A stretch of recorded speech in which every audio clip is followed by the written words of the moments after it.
Breaking news. Mounika హత్య కేసులో పోలీసుల విచారణలో చాలా కీలక విషయాలు బయటకు వస్తున్నాయి.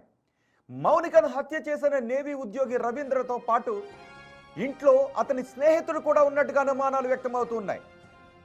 కీర్తి ఎన్క్లేవ్ రూమ్ నెంబర్ 102లో రవీంద్ర కంటే ఎక్కువగా అతని స్నేహితుడే ఉండేవాడు అని చెప్పినట్టుగా తెలుస్తోంది. మౌనికను హత్య చేసిన తర్వాత వెంటనే రవీంద్ర తన స్నేహితుడికి కాల్ చేసి చెప్పానని పోలీసులకు వాంగ్మూలం ఇచ్చినట్టుగా తెలుస్తోంది. తనతో పాటు ఇంట్లో ఉంటున్న స్నేహితుడికే రవీంద్ర సమాచారం ఇచ్చి ఉంటాడు అని పోలీసులు అనుమానం వ్యక్తం చేస్తున్నారు.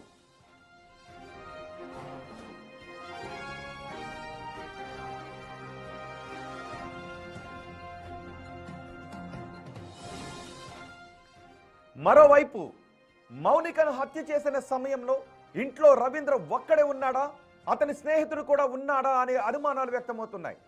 రవీంద్ర స్నేహితులపై కూడా విచారణ మొదలుపెట్టారు గాజువాక పోలీసులు. రవీంద్ర మొబైల్లో అతని స్నేహితులకు సంబంధించిన డేటా కూడా ఉంటుందని అనుమానిస్తున్నారు పోలీసులు.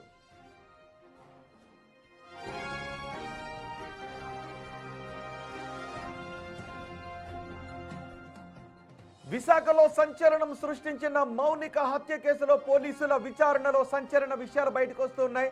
మరెన్నో అనుమానాలు వ్యక్తమవుతున్నాయి. మౌనికను ఇప్పుడు మీరు బిగ్ టీవీ స్క్రీన్ పై చూస్తున్న ఈ నిందితుడు రవీంద్ర విశాఖపట్నంలో గాజువాక ఏరియాలో చంపేశాడు. 3 ముక్కలు చేశాడు. తలను ఒక చోట తగలబెట్టాడు, ఇంకో ముక్కను ఫ్రిడ్జ్ లో పెట్టాడు, ఇంకో ముక్కను గోనె సంచిలో మూట కట్టాడు. ఇది ఇతను ఒక్కడే చేశాడా లేదా మరికొంతమంది స్నేహితులు అతనికి సహాయాన్ని అందించారనే విషయంపై పోలీసులు ఇప్పుడు ఆరా తీస్తున్నారు. మా ప్రతినిధి రాజు ఉన్నారు పూర్తి సమాచారం అందించడానికి. రాజు, అతని స్నేహితులు కూడా ఆ సమయంలో అక్కడ ఉన్నారా? పోలీసులు ఈ అనుమానాన్ని వ్యక్తం చేస్తున్నారంటే అందుకు సంబంధించి ఏదో అనుమానాలు వచ్చి ఉండాలి.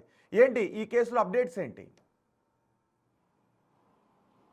గాజువాకలో జరిగినటువంటి మౌనిక హత్య కేసుకు సంబంధించి ఇప్పుడు అనేక అనుమానాలు అయితే బయటపడుతున్నటువంటిది కనిపిస్తుంది. ముఖ్యంగా రవీంద్ర చెప్తున్నట్లుగా ఆ మౌనిక డబ్బుల కోసమే డిమాండ్ చేసింది, అందుకే చంపేశాను అని ఇప్పటి వరకు చెప్తూ వచ్చాడు.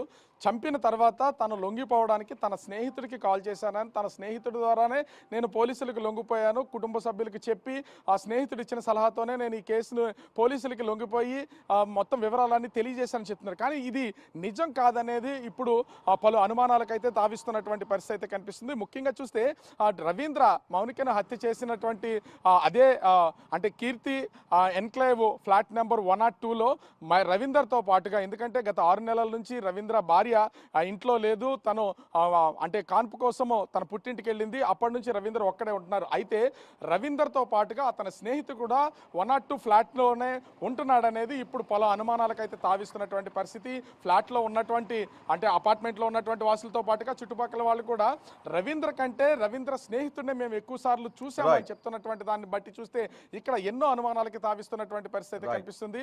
అంటే రవీంద్ర తన స్నేహితుడిని తప్పించడం కోసమే ఈ విధమైనటువంటి ఒక కట్టుకథ అల్లాడనేది తెలియాల్సినటువంటిది అయితే రవీంద్ర ఉన్నాడా, రవీంద్రతో పాటు ఇంకెవరున్నాడని తెలియాల్సింది అయితే ఉంది. అయితే డిజిటల్ పేమెంట్ రూపంలో ఉన్నటువంటి డబ్బుల వివరాలు కూడా తెలియలేదు. ఆ కోణంలో కూడా పోలీసులు అయితే దర్యాప్తు చేస్తున్నటువంటి పరిస్థితి అయితే కనిపిస్తుంది. రోహిత్, రైట్ రాజు, చూద్దాం మరి మౌనిక హత్య కేసులో పోలీసులు దర్యాప్తును ఇంకా వేగవంతం చేశారు. చాలా లోతుగా దర్యాప్తును చేస్తున్నారు. అతని స్నేహితులు కూడా ఉండి ఉంటారు అనే అనుమానాన్ని వ్యక్తం చేస్తున్నారు. చూద్దాం దర్యాప్తులో ఇంకెటువంటి సంచలన విషయాలు వెలుగులోకి వస్తాయో.